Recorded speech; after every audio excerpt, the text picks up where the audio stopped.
The Deputy Chief Minister Sniawbhalang Dhar, in charge of Urban Affairs and Commerce Industries, made his visit to Giant Hills Autonomous District Council on Friday. This visit was made to have a meeting and discussion in order to tackle the financial difficulties and to find ways to generate revenue. The discussion was attended by council members and JHADC staff. JHADC Chief Thombor Shiwat submitted a memorandum to the Deputy Chief Minister highlighting various issues faced by the council. The memorandum presented by the Executive Committee of the council emphasized the ongoing crisis gripping the council and the severe impact it has had on its employees and elected representatives due to financial instability.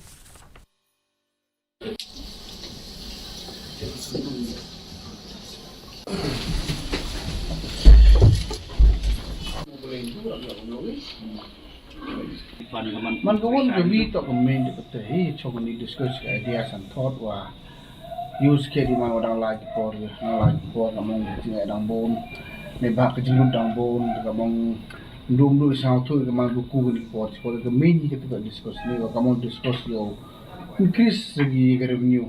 ka tu ka ni sector ko man kum ta ba